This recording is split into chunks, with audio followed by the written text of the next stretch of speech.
Halo, jumpa lagi bersama saya, Evrilia Damayanti. Bagaimana kabarnya? Tentunya sehat-sehat saja bukan?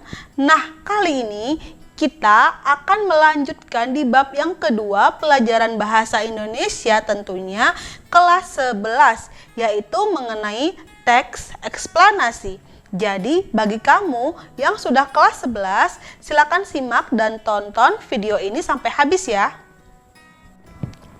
Nah, berbicara tentang teks eksplanasi, ternyata teks eksplanasi berasal dari kata serapan bahasa Inggris, yaitu explain. Artinya apa, Bu? Menerangkan atau menjelaskan. Kemudian explanation artinya keterangan atau penjelasan. Dari dua kata tersebut kita bisa menarik kesimpulan dalam pengertian teks eksplanasi, yaitu teks yang menjelaskan mengenai sebab akibat suatu fenomena, baik itu peristiwa alam, ilmu pengetahuan, sosial, budaya, dan lain-lain sebagainya. Itu pengertian dari teks eksplanasi. Nah, dari contoh di atas kita bisa lihat bahwa di sana tertulis fenomena. Artinya apa, Bu? Fenomena adalah peristiwa yang benar-benar terjadi. Jadi, ketika kita ingin menulis sebuah teks eksplanasi, kita akan menjabarkan fenomena-fenomena yang benar-benar terjadi. Contohnya apa, Bu? Seperti fenomena alam, sosial, budaya. Kamu harus ingat, kalau kamu ingin membuat teks eksplanasi, kamu harus menentukan topik yang akan kamu buat. Kalau misalnya alam, topiknya apa, Bu? Nah, kalau alam, topik yang bisa kita angkat seperti gempa bumi, angin puting beliung, tsunami, banjir, dan lain-lain sebagainya. Ingat ya, topik yang kita angkat harus benar-benar umum, sesuai dengan tema yang kita angkat. Kalau misalnya banjir, berarti temanya mengenai ilmu pengetahuan alam, bukan sosial ya. Nah, begitu juga dengan sosial. Seperti apa, Bu, contoh topik di dalam tema sosial? Seperti pengangguran, kemiskinan, diskriminasi, demonstrasi, atau bully, dan lain-lain sebagainya. Ada 5 ciri-ciri yang terdapat di dalam teks eksplanasi. Yang pertama yaitu terdapat struktur. Ada 3 strukturnya, yaitu pernyataan umum, urutan sebab akibat, dan yang terakhir interpretasi. Nanti di akhir saya akan jelaskan ya. Yang kedua, informasi yang dibuat berdasarkan fakta atau faktual. Maksudnya di sini bahwa ketika kita ingin menulis sebuah teks eksplanasi, pastikan ya bahwa kita menuangkan fakta. Jadi di sini kita membutuhkan data yang akurat dan faktual. Kenapa? Karena kita menyajikan informasi baru yang bersifat fakta. Itu eksplanasi ya. Jadi ingat, tidak ada rekayasa di sini ya. Yang ketiga, informasi yang dimuat bersifat ilmiah atau keilmuan.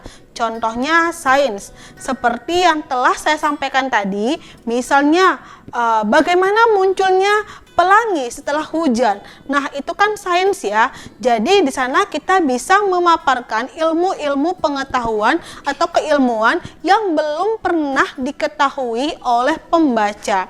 Itulah teks eksplanasi. Yang keempat, sifatnya informatif tetapi tidak berusaha untuk mempengaruhi pembaca untuk percaya terhadap apa yang kita bahas. Jadi di sini ketika kita ingin menuangkan kalimat atau ingin menuangkan paragraf teks eksplanasi, kita hanya bertugas untuk menjelaskan, menginformasikan ilmu pengetahuan yang kita dapatkan di lingkungan sehari-hari. Nah, Mau percaya ataupun tidak itu urusan belakangan. Yang penting kita di sini bertugas untuk menjelaskan dan menginformasikan apa yang terjadi di lingkungan kita. Itulah eksplanasi. Kita hanya menjelaskan tetapi tidak mempengaruhi, tidak memaksa pembaca untuk percaya atau tidak. Itu yang keempat ya. Yang kelima, menggunakan sequence marker atau penanda urutan seperti apa Bu? Seperti pertama, kedua, ketiga, dan lain-lain sebagainya. Nah, kelima jenis ini merupakan ciri yang terdapat di dalam teks eksplanasi. Ada dua tujuan kita belajar teks eksplanasi. Yang pertama, kita bisa mengetahui fenomena yang terjadi. Seperti yang telah saya sampaikan tadi, bahwa di dalam teks eksplanasi akan ada fenomena. Di dalamnya tentunya akan ada proses sebab akibat.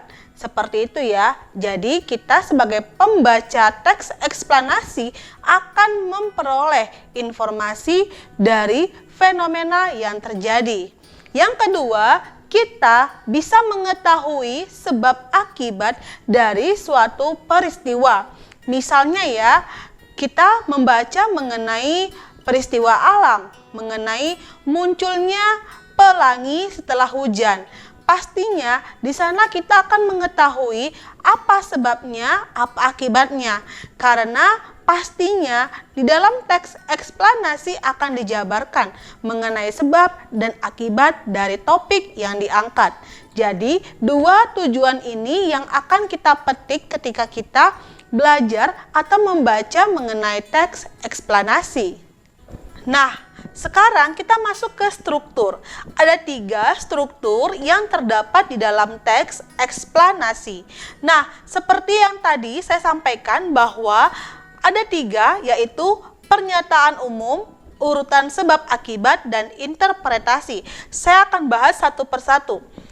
Pernyataan umum biasanya berisi mengenai hal-hal yang dinyatakan secara umum mengenai topik yang akan diangkat. Nah, biasanya di bagian ini terdiri dari definisi, kemudian klasifikasi, sejarah, maupun asal-usul dari topik yang diangkat. Misalnya ya, kita mengangkat sebuah topik mengenai pengangguran yang bertema sosial ya. Di sini kita bisa memberikan definisi dari pengangguran. Misalnya, pengangguran adalah posisi di mana seseorang tidak memiliki pekerjaan misalnya. Kita bisa menjabarkan di bagian pernyataan umum. Yang kedua yaitu urutan sebab akibat. Biasanya di bagian yang kedua ini berisi mengenai penjelasan detail dari topik yang dibahas dari awal hingga akhir. Nah, perlu kamu ketahui bahwa di dalam teks eksplanasi, bagian inti yang bisa kita peroleh adalah di bagian urutan sebab akibat. Seperti yang tadi saya telah jelaskan bahwa di dalam teks eksplanasi akan ada fenomena alam, sosial, budaya. Nah, fenomena-fenomena tersebut akan dikupas secara lengkap sampai tuntas di bagian urutan sebab akibat. Jadi, di bagian urutan sebab akibat dijelaskan penjabaran sebabnya apa, akibatnya apa. Semua akan dijelaskan di bagian urutan sebab akibat. Paham ya? Nah, yang ketiga yaitu interpretasi. Interpretasi biasanya berisi mengenai kesimpulan dari topik yang dijelaskan atau bisa juga berisi mengenai tanggapan penulis dalam menyikapi fenomena secara umum. Itulah 3 struktur yang berada di dalam teks eksplanasi. Baik, sekian pemaparan kita mengenai teks eksplanasi. Jika kalian ada pertanyaan yang ingin ditanyakan, jangan sungkan-sungkan, ajukan pertanyaan di kolom komentar. Tentunya berikan pertanyaan yang positif ya. Nah, bagi kalian yang baru singgah ke channel saya, jangan lupa like, comment, share, subscribe, dan nyalakan tombol lonceng sebelah kanan ya. Karena subscribe itu gratis. Terima kasih.